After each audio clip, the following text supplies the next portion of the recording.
All right, we'll get started with Terry Davis. How you doing, coaches? Sorry for the loss, but I know you got to be proud with where your team fought and especially your bench effort tonight. Yeah, Terry, very proud. Obviously, a hard-fought game like that, you hope you come out with a victory.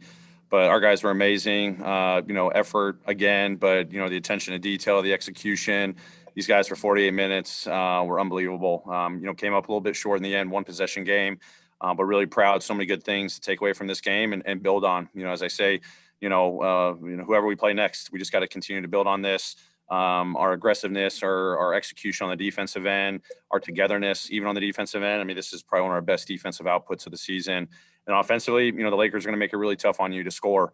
But probably the guys to just keep finding a way, trying to break through. I think we got a lot of good looks, in the paint from the three-point line, didn't fall down. But if we can play that way, every given night, we give ourselves a great chance to win ball games. Sean Coleman. Coach, tonight, the preparedness of Tillman, it's stepping up in a big role on defense and offense. Melton coming back and having so many sequences, especially on the defensive end. Obviously a lot of injuries to some starters right now, but this has to really, for lack of a better word, excite you if they are going to be in their roles currently or maybe off the bench in the future. The defensive potential of the different combinations you can put out on the court when the starters are out. It seems like there's a lot of different making defensive combinations up and down the roster. Yeah, I mean, those guys were great tonight. The more experience you can get, you can learn a lot from it. So it's great to get Melt back out there. I thought he made a great impact defensively, 5 assists on the offensive end, X coming in 2 games in a row, just his communication defensively, being in the right spots. We need that. We preach defense, but we got to be good on defense and good on offense. So, there's a lot of individual growth happening right now when these guys get the opportunity, and hopefully, it just continues to brew into more team growth on the defensive side of the ball. Drew Hill. Hey, Ted, does it feel like the bench is making progress? That was one of your, biggest weapons last year. And then this year, it seems like they're getting it going right now.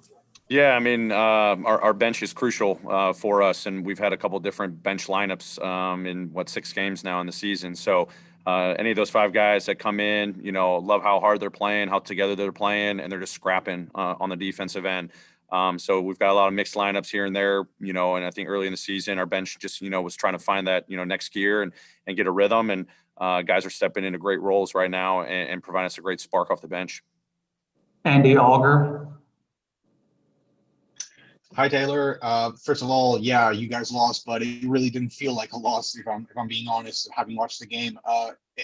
Walk us through one thing. End of third quarter, no contact on the foul on Schroeder. You challenged and got it right. Now that you've had a full season with the coach's challenge, can you walk us through what goes through your mind when a situation like that one happens, and perhaps you have guys around you saying, challenge it, coach, and what is your take on it? Yeah, no, I mean, great execution from our entire staff and our team to, go for that one. There's a lot of work that goes involved in studying, time and score and situational, when to challenge. There's not like a perfect time to do it. But we felt in that case, to take points off the board, and, we felt like there wasn't a foul. We felt like that was a great opportunity to, win a challenge and keep our timeout moving forward. So it's definitely a thought process, at what point in the game you want to do that. That was one that screamed to us as we have our internal dialogue. So this is one to go for. There's countless calls potentially throughout the game where you're like, do we challenge that or not?